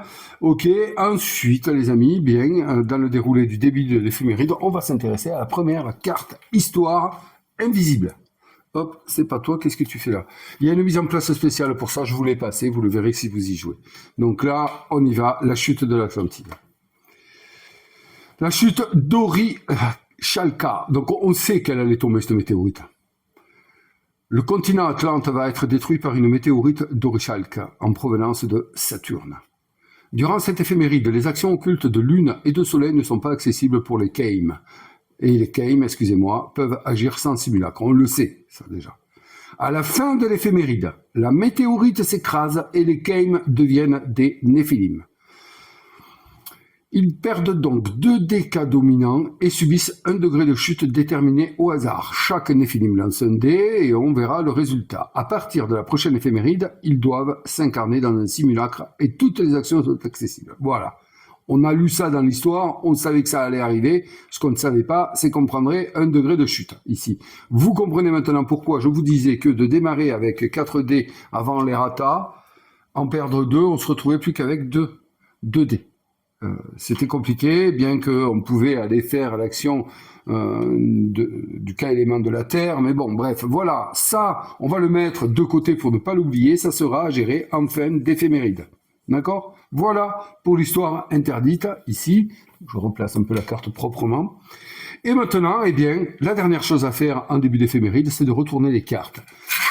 D'abord, figurines, figures, qu'on mélange bien. Alors, elles sont pré-mélangées, vous vous doutez bien quand même, parce que sinon, me connaissant, je préfère faire comme ça maintenant, parce que sinon, je passe un quart d'heure. Et même là, que je sais qu'elles sont déjà pré-mélangées, je vais y passer quand même un certain temps, mais je vais essayer quand même d'aller vite. Allez, on va, hop, les poser dans la pioche. Alors, normalement, on pioche, on met la pioche ici, et la défausse ici. Voilà. Mais moi, pour le bien, pour filmer, tout ça, c'était plus simple pour moi de faire comme ceci, donc j'ai mis les pioches là. Allez, première figure. On tombe sur Pélagos. C'est un maître. Alors, comment ça marche, ça? Donc, on va regarder son effet. Alors, c'est en bleu, Pélagos enchante et apaise les humains rêveurs. La jauge de lune revient à sa première case. Vous voyez, je vous avais dit que des cartes pouvaient le refaire. Première case. Après, tout est là dans la gestion des... C'est pas forcément une bonne chose, hein, parce qu'on a direct après une attaque. La meilleure case, pour moi, elle est là, puisqu'on a encore 2 actions safe derrière. Voilà, ça pour moi, arriver à remonter une jauge ici, pour moi, c'est top. Donc ça, moi, j'y viens pas. Comment ça marche une carte figurée? Toutes marchent comme ça. Ici, on a là une indication qui est très intéressante pour les mises en place. On a les numéros des périodes auxquelles elles interviennent. On voit un en vert, on sait que celle-là, c'est la première période. Certaines cartes, vous allez voir, vont avoir plusieurs numéros, on y reviendra. Donc comment ça marche? Pour acquérir la mécanique de ici, de cet endroit, oui, on parle de mécanique. Et oui, c'est simplement de venir poser ici, sur le K-élément de l'air, de l'eau, excusez-moi, autant de dés pour arriver à égaler la valeur ou la dépasser qui est inscrite ici. Donc il nous faut faire un 9+ avec ce qu'on a ici. Oui, voilà, c'est comme ça qu'on se sert ici des dés. Donc on a Pélagos, on a ensuite, hop, Hermès, c'est ça, c'est Hermès. Alors, putain, cette police d'écriture, c'est un enfer pour moi. Moi, je dis Hermès, allez, je sais pas. En plus, je connais pas, hein. Primégiste. Vous me corrigerez, vous me frapperez. C'est un maître avatar divin, formidable. Alors oui, lui, c'est... Hein. Donc 9+ pour l'avoir. Oui, c'est Hermès, ça va. Hermès vous initie aux sciences occultes. Pourquoi? Parce que la cible choisit et gagne une carte science occulte de la pioche ou de la défaussée, super puissant. Et on défausse tout ça après usage. Donc là, vous voyez qu'on voit les périodes auxquelles ils vont intervenir. Elle est favorisée sur la 1, mais elle va intervenir dans la 2, la 3, la 4. Donc c'est super facilitant pour la mise en place et puis pour changer, pour remettre les cartes dans leur paquet. C'est top. Voilà. Donc là, ça, elle m'intéresse. Elle m'intéresse, oui. Mais il faut aller se la coller. Ça va pas être ma priorité. Et on a un glaive prométhéen, un ennemi. On le sait, on l'a lu, donc un point de sapience en moins en fin de partie s'il reste là. Mais lui, pour le défausser, eh bien, on ne peut le faire qu'avec Lilith, Draka, ou alors en défaussant une arme offensive. Il va rester en place et il sert dans la période d'incarnation 1 et 4. Voilà, on a fait ça pour ça. Maintenant, on va faire la même chose. Là, on prend un peu de temps, c'est normal. Vous verrez que pendant la partie, ça ira un peu plus vite, puisque vous aurez compris et vous saisirez rapidement les choses. J'aurai pas besoin d'y rester trop longtemps. Donc on mélange bien. Ah, c'est dommage qu'il soit sorti direct, là, le glaive prométhéen, parce qu'il sort un peu tôt, si vous voulez. Quoique, en même temps, si j'arrive à le défausser rapidement, il mettra du temps à revenir, puisqu'il reviendra quand je remélangerai la pioche. Allez, on va faire les sciences occultes avec le premier sort qui arrive. Alors, nous avons un doppelganger. Comment ça marche ces cartes-là? Doppelganger, c'est un sort de 3e cercle. Pourquoi? Parce que là, on a 3D, vous voyez? Bon. Ok. La cible applique l'effet d'une carte face visible sur le plateau, puis la défausse. C'est super puissant aussi, également, franchement. Et là, vous voyez qu'on ne défausse pas cette carte. Il y a marqué « Mettez au refuge après usage ». Donc, quand on acquiert un sort, on l'acquiert définitivement, et c'est ça qui est top. On le met dans le refuge, il y a des cartes qui vont permettre d'aller les rechercher, et donc c'est des cartes qui vont revenir à chaque éphéméride. Et ça, c'est super. Et qu'est-ce que je voulais vous dire ? Et il y a autre chose, mais je ne me rappelle plus. Et donc là, on a les périodes 1, 2, 3, 4. Oui, et chose très importante pour toutes les cartes, hein, que ce soit figure, carte, arme, carte akasha, qu'est-ce qu'il y a d'autre? Arme, sort, figure, akasha, on peut les jouer n'importe quand. Et c'est bien expliqué ici. Hop. À tout moment, y compris pendant le tour d'un autre joueur, ou en début, fin de manche, c'est-à-dire éphéméride, le Néphilim peut utiliser une carte arme, science, occulte, figure ou akasha. C'est super fort. Et c'est génial, ça permet une polyvalence dans ce jeu. Super, en fait, on joue tout le temps, quoi, du coup. Et ouais, parce que ça oblige à être vigilant sur ce que font les autres. Donc, comment ça marche? Eh bien, vous voyez que là, on a 3D avec, ici, le différent. Il nous faut, pour l'acquérir, poser sur l'emplacement du K-élément de l'air 3D de valeurs différentes. Ça fait beaucoup, mais c'est un troisième cercle. Deuxième cercle, c'est 2D. Premier cercle, c'est 1D. Voilà. Et là, on acquiert cette carte et c'est top. Et on peut en avoir autant qu'on veut, c'est ça que je voulais vous dire. Des figures, des sorts et des armes, autant qu'on veut. Donc, première carte. Et moi, pour la lisibilité de la vidéo, je vais les mettre comme ça. Voilà. Ok? Allez. On y va. Le deuxième, vision solaire, sort de niveau 1. Vous voyez qu'il n'y a qu'un dé ici. La cible a un choix de plus lors de l'action occulte s'incarner dans un simulacre. C'est très bon aussi. Ouais, franchement. Météo refuge. Donc celle-là, elle sert. 1, 2, 3, 4, 5, 6. Ça, c'est les périodes. Ouais, c'est top là. Franchement, là, on a deux sorts là pour le moment. Très bon. Premier cercle, troisième cercle. Et on a vu que pour chiffrer, c'est quand même les sorts de troisième et deuxième cercle. Ici, on a un premier cercle. Savoir naturel.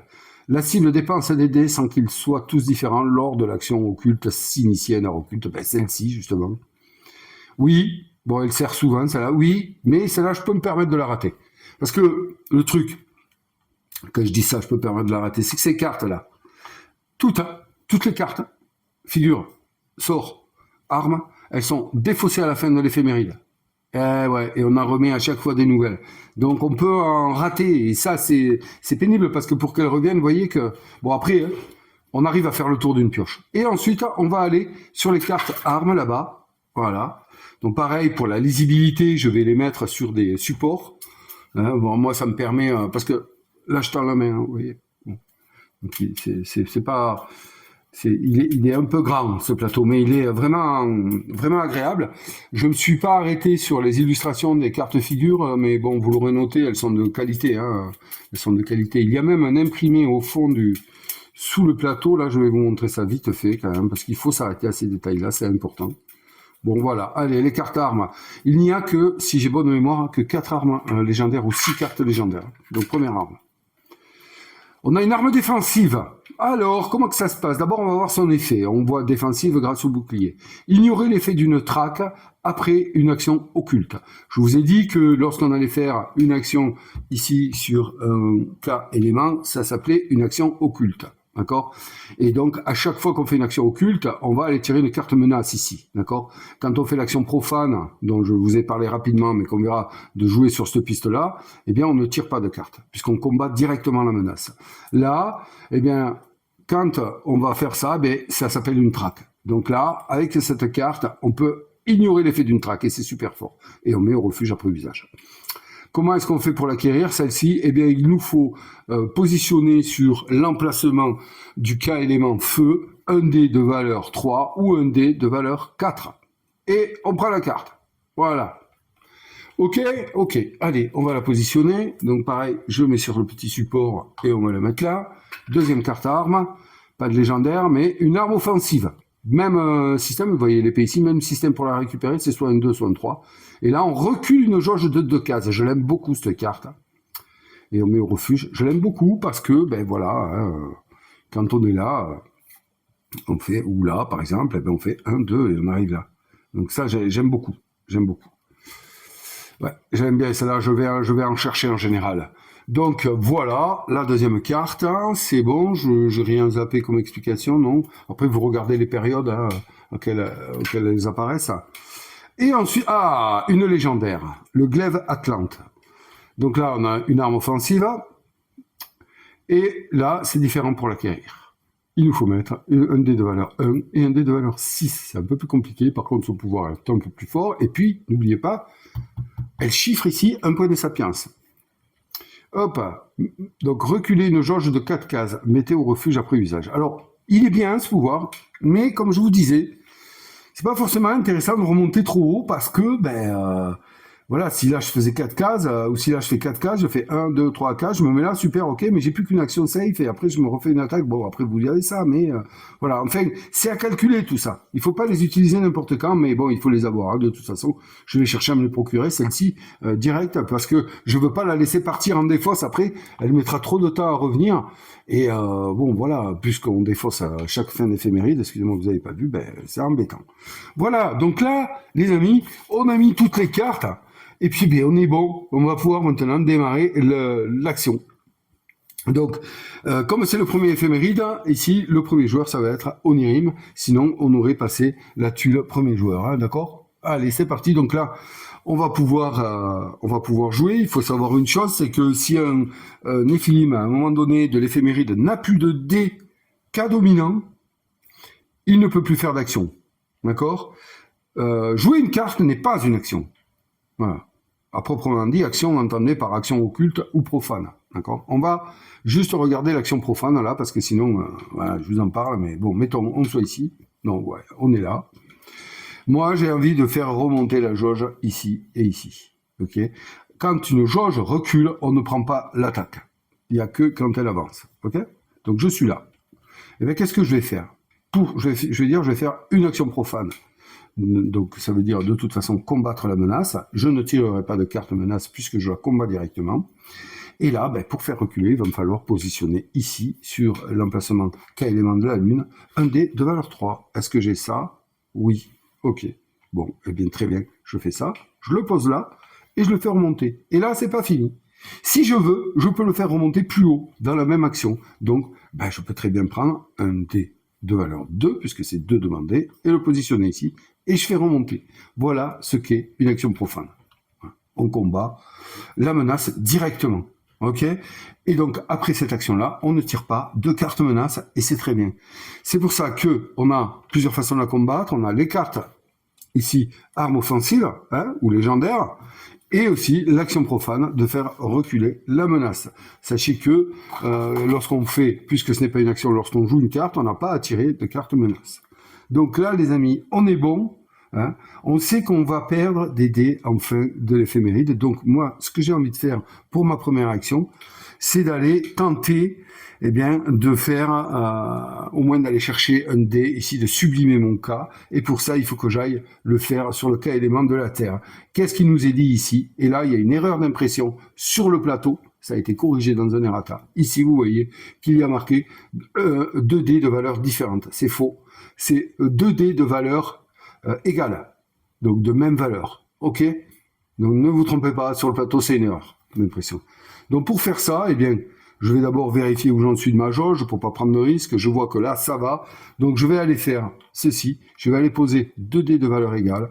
Ce qui fait que là, pour lui, je m'assois sur la meule légendaire, puisque, regardez ici, à moins que je n'utilise mon pouvoir de métamorphe, qui me permet de relancer 2 dés ou un seul dé, et bien je pose les 2 dés et je fais ma première action. C'est pas beau. Et là, ma première action, donc ici sur le K-élément de la Terre, c'est d'aller mettre en stase de ma réserve un dé K dominant que je récupérerai pour le prochain éphéméride. Donc là, normalement, on le lance. On ne sait pas ce qui peut se passer. Il y a des cartes qui permettent d'aller les chercher. Donc on les lance dès qu'on acquiert un dé. Hein, il faut, c'est un 6, voilà, parfait, c'est le même, super. Voilà, ok, donc ça c'est mon action, j'ai fini, je viens de faire une action occulte, donc je vais tirer une menace. Vous voyez que c'est pas compliqué, vous avez déjà compris tout le jeu là. Voilà, et là les amis, c'est là qu'on va regarder un truc, on va regarder ce qui se passe. Là il faut bien les mélanger, je suis désolé, j'avais pas pré-mélangé ce tas. Donc, je veux m'assurer que tout se passe bien dans les règles. Il est bien, hein, vous allez voir qu'il est pas mal. En multi, il doit être assez intéressant. En solo, il est bien puisque c'est un coop. N'oubliez pas, les jeux coop, ça se joue avec les mêmes règles que le multi, à part qu'il n'y a pas l'interaction forcément. Donc, je tire la première carte menace. Et là, je regarde. Quoi? Nous avons ici plusieurs emplacements. Nous avons ici la traque élémentaire, nous avons la traque solaire et nous avons l'attaque. Ce qui nous intéresse ici, puisque nous venons de faire une action sur un K-élément, donc je vous rappelle terre, feu, air, eau et lune, eh bien je vais regarder le résultat ici sur allez, traque élémentaire. Si j'avais fait une action sur le cas soleil d'incarner un simulacre, j'aurais regardé sur la traque solaire. Ça concerne l'attaque, c'est-à-dire que lorsqu'on doit piocher une carte suite au fait qu'un jeton soit arrivé ici sur une attaque ou qu'on nous demande de piocher une attaque, on ne va regarder que le résultat de l'attaque ici. Ok, voilà. Donc moi, ce qui m'intéresse, c'est la traque élémentaire. Donc avancer la jauge de l'éphéméride. Ok, très bien. Et ça, c'est intéressant parce que il y a plusieurs façons et on ne sait jamais ce qui va nous arriver. À part, bien entendu, au bout d'un moment, ce paquet ne change pas. On sait combien il y a de traques sur l'éphéméride, de traques sur l'action en cours. Vous allez voir, elles sont toutes différentes, donc elles peuvent faire bouger toutes les jauges. Donc là, en ce qui nous concerne, on va aller regarder la jauge de l'éphéméride. On voit que l'éphéméride, c'est l'eau, ici. Donc c'est la jauge de l'eau qui avance, et non pas la jauge de l'action. Et ben voilà. Très bien. Ça me déplaît pas. Franchement, ça me déplaît pas. Je pense que l'éphéméride, il y en a 3 dans le paquet. Je les ai pas comptés, mais de souvenirs, il y en a 3. Et voilà, les amis, l'action est terminée. On ne peut plus rien faire, mis à part jouer des cartes, si on en avait. Donc là, c'est au tour de Fairim. Voilà, c'est aussi simple que ça. Eh bien, Fairim, lui, il a envie, il a envie d'aller se chercher quand même l'arme, mais d'abord, il va se couvrir, on ne sait jamais. Donc, au cas où une carte menace fasse bouger une autre jauge, il se dit, tiens, je vais aller, moi aussi, faire sublimer mon cas pour aller récupérer un dé qu'il jette immédiatement. Je prends le truc, je le jette. 6, eh bien décidément, 2-6, ok, très bien, on le met en stase. Et on va tirer une carte menace et on regarde la traque élémentaire, bien entendu. Avancer la jauge de votre cas dominant, qui est la Terre. Ben écoutez, c'est parfait. Bam. Donc vous voyez, il y a 3 façons. Il y a avancer la jauge du cas dominant, de votre cas dominant, avancer la jauge de l'éphéméride, ou avancer la jauge de l'action qui vient d'être faite. Bon, ben là, en l'occurrence, ça tombe bien. Voilà, pour le moment, on s'en sort bien. Il a fini son action. Vous voyez que c'est simple. Quand on sait ce qu'on veut faire, pour le moment, je sais à peu près ce que je veux faire. Maintenant, on passe à l'Onirim. On a dit que l'Onirim, lui, il s'est coincé là-bas. Il s'est coincé là-bas pour la légendaire, puisqu'il n'a pas de... Il pourrait utiliser... c'est une fois par tour. Donc là, c'est son tour. D'accord? Après, c'est le tour. Donc, on peut s'en servir très souvent. Donc, du coup, il pourrait utiliser, en positionnant un jeton Astrolabe, ici, son pouvoir de relancer 2 dés une fois ou 1 dé 2 fois pour essayer d'obtenir un 1. Mais bon,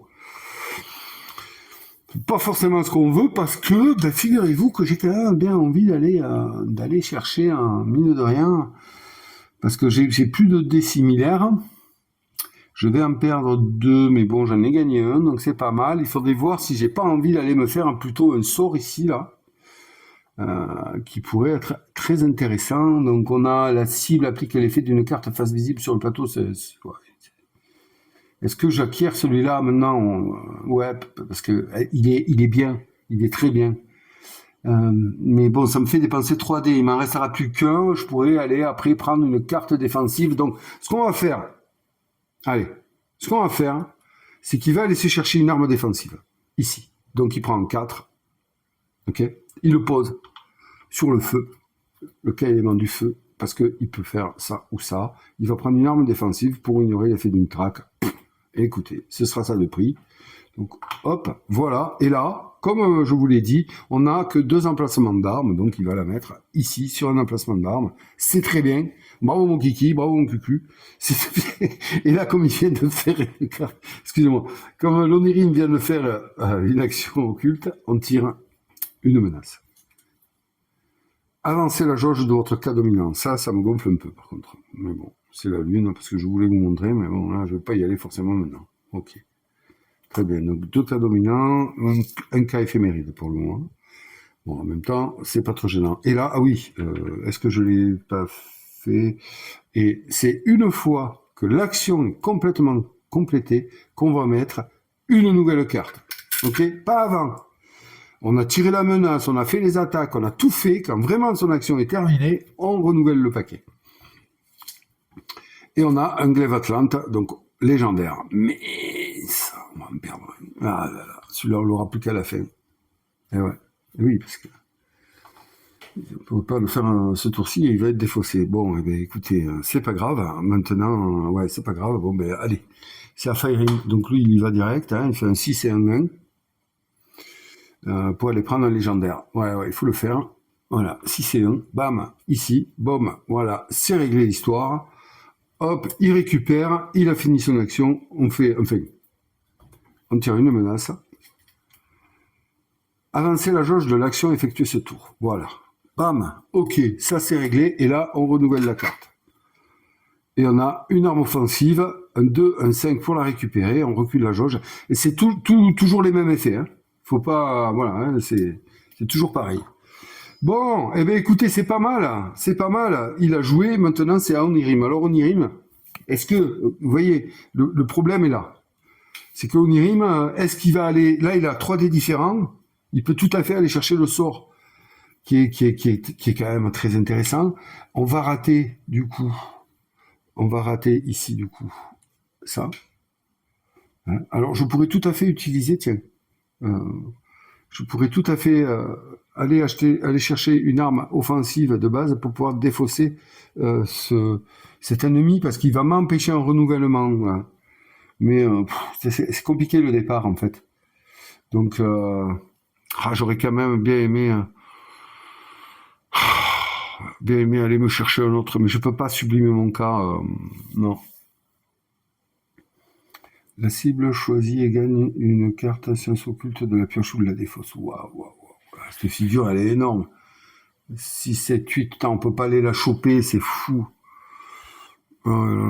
Si, lui, il pourrait aller la chercher. Ouais, mais le problème, c'est si on perd Doppelganger. Waouh, là, c'est encore, vous voyez, là, on est dans des choix, ça y est, ça commence. Mais bon, je vais faire ce que j'ai dit, tant pis. Hein. Allez, hop, il a 3 dés de différentes valeurs, tant pis, c'est pas grave. Là, on la pose. Là, pour le moment, sur les jauges, on craint rien. Et bam, il prend Doppelganger. Sort de 3e cercle, on sait qu'on aura un point de sapience en fin de partie. La cible applique l'effet d'une carte face visible sur le plateau, puis la défausse. Et ça, il peut la jouer quand il veut. Ok? Donc, il peut la jouer maintenant, hein, s'il veut. Mais il va attendre un petit peu le renouvellement. Là. Voilà. Et donc, une carte menace.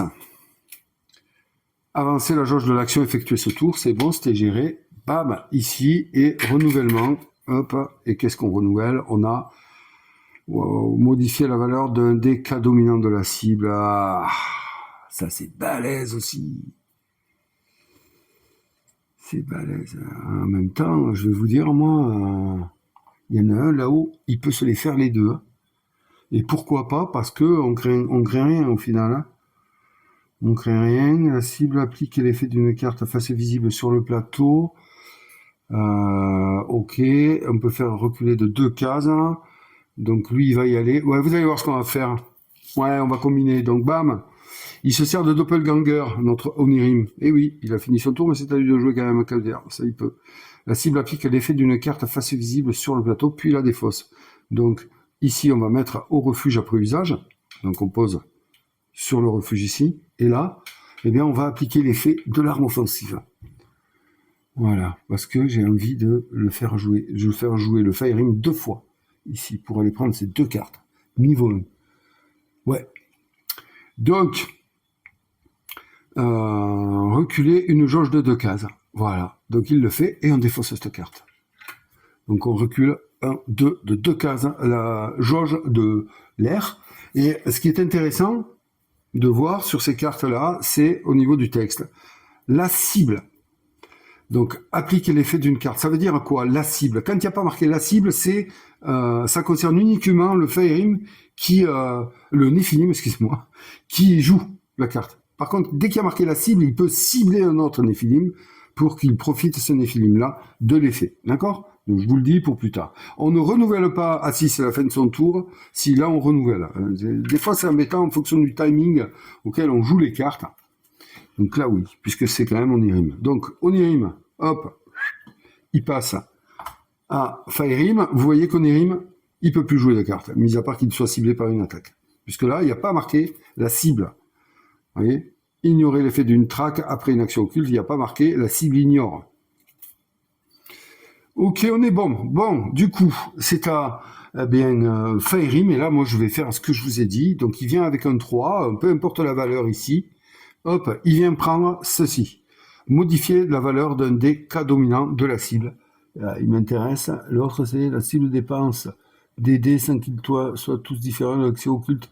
J'en ai rarement besoin. Donc, pour le moment, on va faire ça. Hop, allez. Il la prend. C'est réglé. On va tirer une menace, puisqu'il fait une action occulte. Avancer la jauge de l'éphéméride. Voilà, une chose que je n'avais pas prévue, mais c'est très bien. Ça arrive comme ça. Et ça, c'est parfait.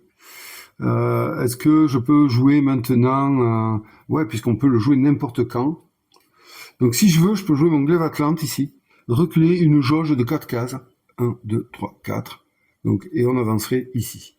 Parce que la cible, c'est lui. Donc, on va le jouer, tant qu'à faire. Hop, on recule. 1, 2, 3, 4. Et donc là, on avance de 1. La jauge de l'éphéméride. Ah ben non, je fais n'importe quoi. 1, 2, 3, 4. Je fais n'importe quoi. Parce que l'éphéméride, c'est l'eau. Donc, on va le faire à l'eau. D'accord? Reculer une jauge de 4 cases. 1, 2, 3, 4. Ici. OK? Très bien. Et donc là, on avance de 1 puisque c'est avancer la jauge de l'éphéméride ici. Ouf, il s'en sort, très bien, action terminée, on renouvelle la science occulte et on tope un sort de niveau 3, c'est le risque.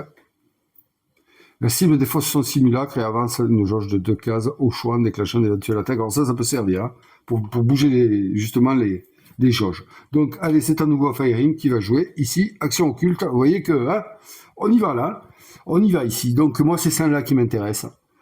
La cible a un choix de plus lors de l'action occulte s'incarner dans un simulacre. Elle va avoir lieu, donc c'est très bien. Voilà, donc il la prend. Il la prend, il la met par devers lui. Hop, très bien. Et du coup, on va tirer une menace. Et on a avancé la jauge de l'action, effectuer ce tour. Et là, bam, voilà, on avance la jauge et sans plus d'autre mal. Ouais, c'est parfait. Donc je vais avancer ce plateau pour qu'il y ait la place. Donc vous voyez que l'éphéméride est terminée puisqu'il n'y a plus de dégâts dominants sur aucun plateau de Néphilim. On regarde quand même les 2 cartes qu'il pourrait jouer éventuellement. C'est la fin d'un éphéméride, mais on peut le jouer. Modifier la valeur d'un cas dominant de la cible, on s'en fout. Et là, la cible a un choix de plus lors de l'action occulte s'incarner dans un simulacre. Ça ne lui servira pas. Bon, c'est des sorts de niveau 1, mais franchement, c'est utile, donc il va les garder. Et c'est très bien. Ok les amis, voilà, on renouvelle. Et ouais, avant d'arriver à la fin, on renouvelle. Et là, on perd beaucoup de cartes. Voilà. Celle-là, elle est superbe.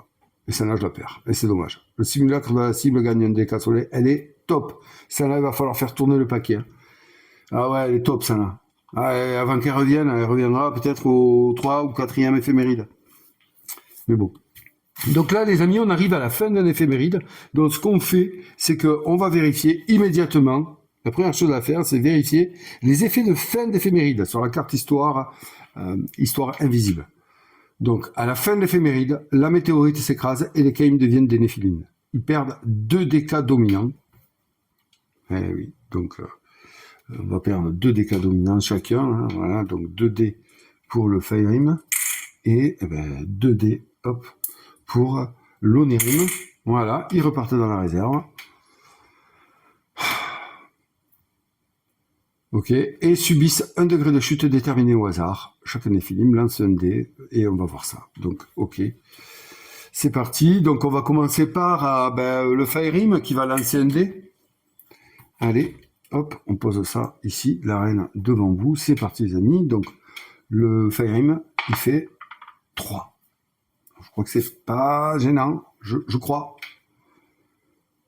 3-4, c'est ombre. Ouais, ça va. Donc, ombre, immédiatement, un effet ici, une chute. Donc, ça veut dire que quoi?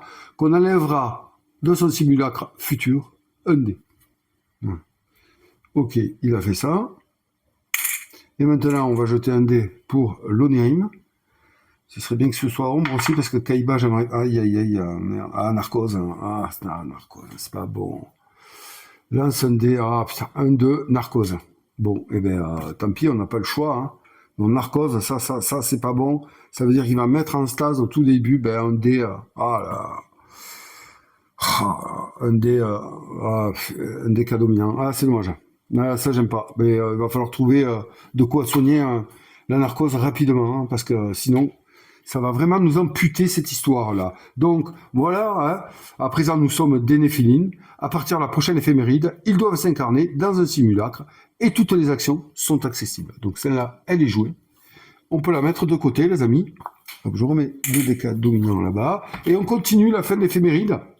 Donc ensuite, on va replacer les décas soleil, mais il n'y en a pas, hein, on ne s'en est pas servi, et on va aller récupérer les décas dominants des Néphilim, et on va les mettre sur leur pentacle ici.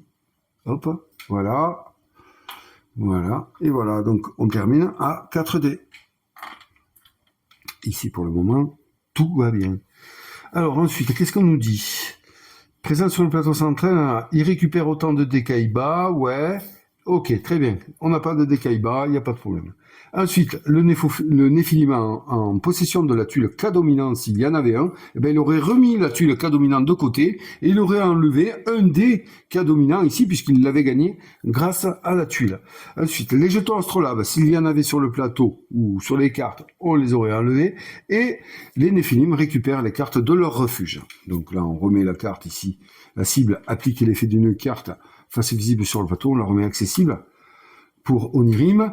Et ici, hop, voilà, on va remettre la carte légendaire Glaive Atlante, voilà, disponible sur le plateau. Les cartes armes, et c'est là que c'est embêtant, armes, sciences occultes et figures sont défaussées. Donc là, on garde celle-ci, et vous avez vu que pour la prochaine éphéméride, il n'y aura plus que 2 emplacements. Ça, c'est dommage. Donc, on défausse tout ça. Voilà, hop. Ça, c'est de la manutention, mais qui se fait tranquille. Hein. Franchement, il n'y a pas besoin de s'embêter, c'est rapide. Hop, voilà, on défausse tout ça. Je vais mettre mes supports ici. Ok, et comme ce n'est pas la fin de la 5e éphéméride, eh ben, on va passer à une nouvelle éphéméride, les amis. Et là, on va aller obligatoirement se chercher un simulacre, car nous sommes devenus les amis des Néphilim. Mais nous le vivrons, bien entendu, lors de la prochaine vidéo, car là, je pense avoir fait le tour de la plupart de toutes les actions, où là, attention, on n'est pas rentré dans tous les détails encore, il y a des choses à vivre, il y a des choses à venir. Mais bon, là, déjà, vous savez comment on peut tourner ce jeu. Je vous donne donc rendez-vous rapidement pour la suite de notre partie, ça c'est certain, oui. Attendez, on laisse jamais une partie en cours comme ça. Et donc nous commencerons notre 2e éphéméride ensemble et nous poursuivrons jusqu'à la fin du 5e éphéméride pour voir si si nos 2 Néphilim arrivent à réussir cette période d'incarnation, la chute de l'Atlantide. Les amis, je vous dis à très bientôt, prenez soin de vous et de ce que vous aimez, et puis à très vite pour la suite de notre partie. Bye bye.